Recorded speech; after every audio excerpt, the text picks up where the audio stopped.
శ్రీ సచిదానంద సమర్థ సద్గురు సాయి మహారాజ్కి జై. సాయి బిడ్డలందరికీ కూడా సాయినాథుని ఆశీర్వాదాలతో మనము 7వ అధ్యాయంలో ఉన్నామండి. 7వ అధ్యాయంలో బాబా గారి యొక్క యోగాభ్యాసం గురించి తెలుసుకున్నాము. ఇప్పుడు ధోతి ఆయన చర్యల్ని ఇంకా మనం తెలుసుకునే ప్రయత్నం చేద్దామండి. మసీదుకు చాలా దూరంగా ఒక మర్రి చెట్టు కలదు. అక్కడొక బావి కలదు. చూడండి, బాబా గారు మసీదుకి కొంచెం దూరంలో ఒక బావి ఉందంటండి. అక్కడ ఒక మర్రి చెట్టు ఉందంటండి. బాబా గారు ప్రతి నిత్యము ఆయన అక్కడికి పోయి ముఖ ప్రక్షాళనం గావించుకుని స్నానం చేయుచుండేవారు. చేస్తూ ఆ సమయంలో బాబా తన పేగులను బయటకు తీసి వాటిని నీటితో శుభ్రపరిచి, చూడండి బాబా గారు అక్కడికి వెళ్ళి స్నానం చేయడానికి బదులు బాబా చేసిన చర్యని మనం గమనించాలండి. ఆయన అక్కడికి వెళ్ళిన తర్వాత ఏం చేశారండి? ముఖ ప్రక్షాళనం గావించుకుని ఆయన ఆ సమయంలో తన ప్రేగులను బయటకు తీసి వెళ్ళగ్రక్కి వాటిని నీటితో శుభ్రపరిచి, చూడండి నీటితో శుభ్రపరిచి ఆ తర్వాత ప్రక్కనున్న నేరేడు చెట్టు పైన ఆరబెట్టేవారటండి. ఆరబెట్టిన తర్వాత దీనిని ఈ షిరిడీలో ప్రజలు కొంతమంది చూసేశారు. ఏంటి బాబా గారు ఎంత ఇలా చేస్తున్నారు ఏంటి అని. మరి వింతే కదండి, అది ఒక విడ్డూరమే కదండి, అది ఒక ఆశ్చర్యకరమైన చర్య కదండి.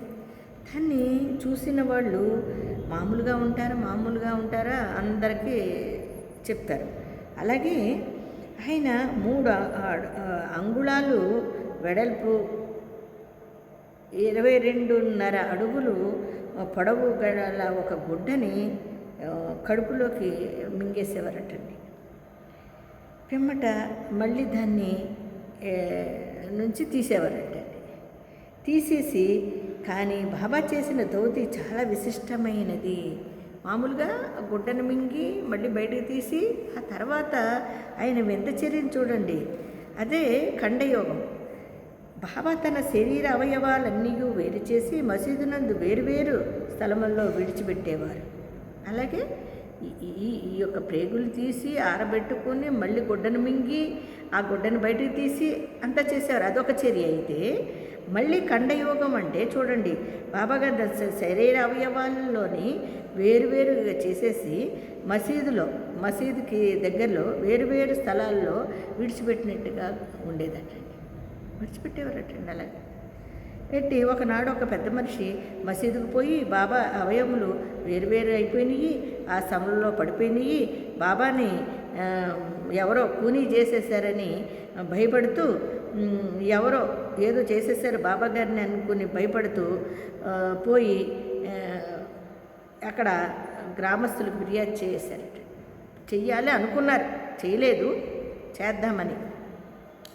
కానీ ఏమైందంటే మొట్టమొదట ఫిర్యాదు చేసే ముందు ఇలాగా ఆలోచించారండి. అప్పుడు కొంచెం జ్ఞానంతో భక్తులు ఇలాగ ఆలోచించి, అమ్మో పెద్ద ఆయనతో పని, ఆ మహానుభావుడితోని ఏది పెట్టుకోకూడదు, ఇలా చూసి మనం అలాగే వెళ్ళిపోయి చెప్పేస్తే మళ్ళీ లేనిపోని ప్రాబ్లం అవుతుంది, చూద్దాం అని చెప్పి ఆ తర్వాత ఆ విషయాన్ని కొంచెం ఆలోచించి తను ముందు మసీదుకు పోయి ఆ తెల్లారి అతనికి నిద్ర పట్టట్లేదు, కనిదే ఆలోచన వస్తుంది. కానీ ఏం చేయాలి, ఆగుదాం, తెల్లారి బాబా గారు మసీదులో ఉన్నారో లేదో చూసి అప్పుడు చేద్దామనుకుని అతను ఏం చేశాడండి, బాబా ఎప్పటివల్లే హాయిగా చక్కగా మసీదుకి వెళ్ళాడు. ఇతను ఆత్రంతో తెల్లారే లేచాడు. బాబాగారు అక్కడ ఉన్నారో లేదో చూసిన తర్వాత ఈ విషయం అందరికీ చెప్పొచ్చు అని చెప్పి కుతూహలంతో గబగబా మసీదుకి వెళ్ళేటప్పటికి ఏముందండి, బాబాగారు చక్కగా హాయిగా కూర్చుని ప్రశాంతంగా ఎటువంటి ఇది లేకుండా హాయిగా ఉన్నారంటండి బాబాగారు. అతను చూసింది నిజమా కాదు మళ్ళీ అతనికి అనుమానం వచ్చి ఆశ్చర్యపోతూ ముందు ఈ దినం తాను చూసింది అంతయు భ్రాంతి అనుకున్నాడు. అంటే నిజంగా నేను భ్రమపడ్డానేమో అనుకున్నాడు. అంతే కదా, మరి మహానుభావుడు సృష్టికర్త, ఆయన ఎలాగా ఇది చేస్తారండి, తెలియనిస్తారా? వాళ్ళ చర్యల్ని. అదేనండి భగవత్ స్వరూపం అంటే. మరి ఆయన మనసుకి అలా అనిపించేసింది. ఆ తర్వాత చిరుప్రాయం నుండి బాబా వివిధ యోగ ప్రక్రియలు చేయుచుండెను. వారి యోగస్థితి ఎవ్వరికి అంతుపట్టనిది. బాబాగారు ఇప్పుడే కదండి, ఆయన చిన్న వయసు అప్పటి నుంచి కూడా ఈ యోగ ప్రక్రియలు చేయడము, ఆయన చర్య ఎవరికి అంతుపడుతుందండి? పరబ్రహ్మస్వరూపుడు ఆ మహానుభావుడు చర్య ఎవరికి అంతుపడుతుంది? ఆ విధంగా రోగుల వద్ద నుంచి డబ్బు పుచ్చుకొనక ఉచితంగా చికిత్స చేయుచుండేవారు. అలాగే ఏదైనా వైద్యం చేయాలన్నా, వాళ్ళకి ఏదైనా రోగం వచ్చిందని అన్నా అసలు దేన్ని ఆశించకుండా నిస్వార్థంగా వాళ్ళకి వైద్యం చేసేవారటండి బాబాగారు కదండి. ఈ రోజుల్లోని దేన్ని ఆశించని వ్యక్తి ఉన్నారండి. మనం ప్రతిదాన్ని ఆశించుతోనే, ఇప్పుడు భగవంతుని వేడుకున్న ఆశతోనే, అంతేగాని లాభం లేకుండా భగవంతుని కూడా నమస్కరించట్లేదండి ఇప్పుడు మానవ జన్మ.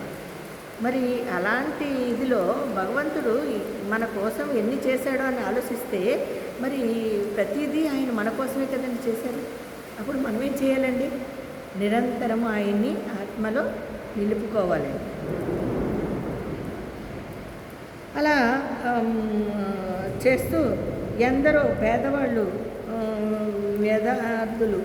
పేద విద్యార్థులు అనుగ్రహం వల్ల స్వస్థత పొందిరి. ఎంతోమంది పేదవాళ్ళు కూడా ఈయన చేసిన వైద్యానికి చక్కగా ఓడటం నుండి ఎంతో ఆరోగ్యంగా ఉండడమే కాకుండా మరి వాళ్ళు పైసా ఖర్చు పెట్టకుండా ఆరోగ్యం కరెక్ట్ అయిపోయింది కదండి. దానికి ఆనందించాలి కదా. ఆ విధంగా చాలా సంతోషపడేవారటండి అందరూ. నిస్వార్థముగా వారు చేయు సత్కార్యములను వల్లనే వారికి గొప్ప కీర్తి వచ్చెను. ఎప్పుడైనా అంతేనండి, దేన్ని ఆశించకుండా చేయండి, దానివల్ల మంచి జరుగుతుంది. మంచి జరగడమే కాదు, మంచి మాట వస్తుంది. రేపొద్దున మనము అనేది లేకపోయినప్పుడు మనతో వచ్చేది ఒకటండి సాయిభక్తులారా, మంచి మాట మాత్రమే. ఆ మాటను తెచ్చుకోవడానికే మనం ఇంత ప్రయత్నం చేయాలి. అంతేగాని స్వార్థంతోనూ, దుర్బుద్ధితోనూ, దురాలోచనతోనూ ఇవన్నీ చేస్తే మనకి లేని కర్మలు వస్తాయి, లేని మాటలు వస్తాయి. దాన్ని మోసుకెళ్ళాలి మనం మళ్ళీ. ఎందుకండి? మంచి మాటనే తీసుకెళ్ళాలి కదా. అందుకని నిస్వార్థంగా ఉండడమే మనం నేర్చుకోవాలి బాబా దగ్గర. అప్పుడు బాబా తమ సొంతం కొరకు ఏమీ చేయక ఇతరుల మేలు కొరకే ఎల్లప్పుడూ పాటుపడేవారు. అంతే కదండి. తనకంటూ తాను ఏం చేసుకుంటున్నాం?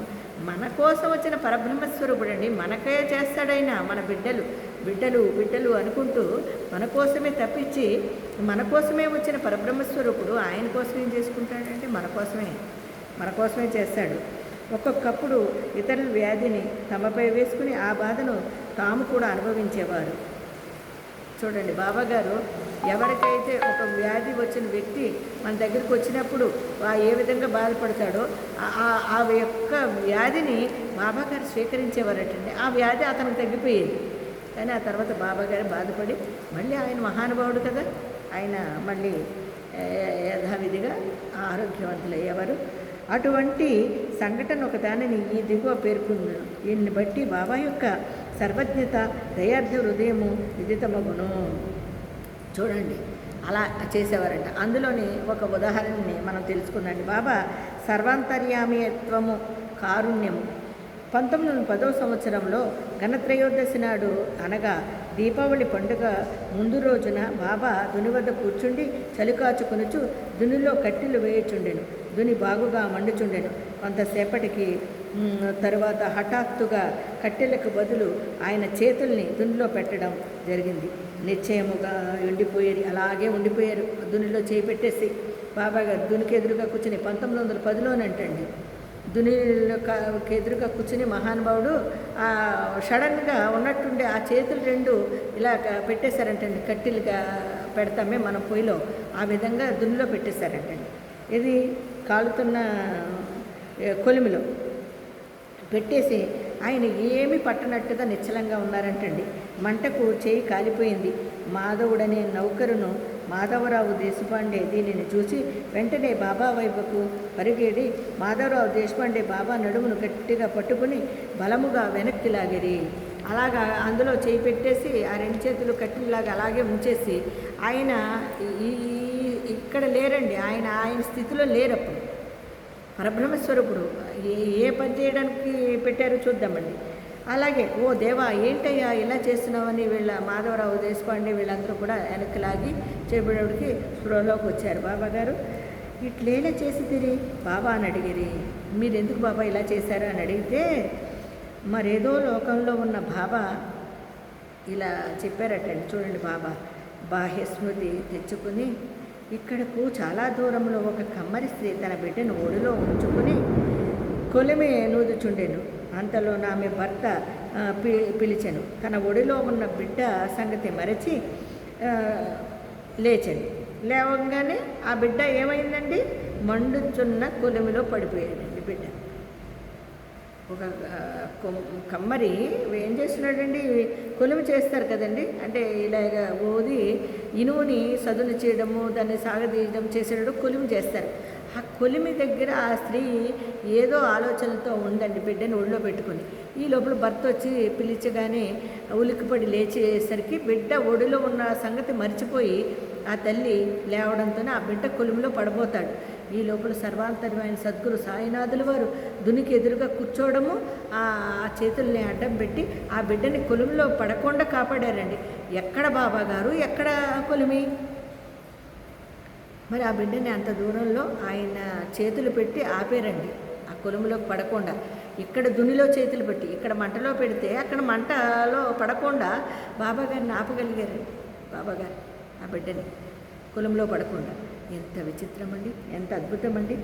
ఆ బిడ్డ మండుచున్న కొలుములో పడకుండా బయటపడి వెంటనే చేతిలోని కొలుములోనికి దూర్చి ఆ బిడ్డను రక్షించింది. నా చేయి కాలితే కాలింది, అది నాకంత బాధ కాదు, కానీ బిడ్డ రక్షింపబడ్డాడు, ఈ విషయము నాకు ఆనందము అవుతున్నది అన్నారండి బాబాగారు.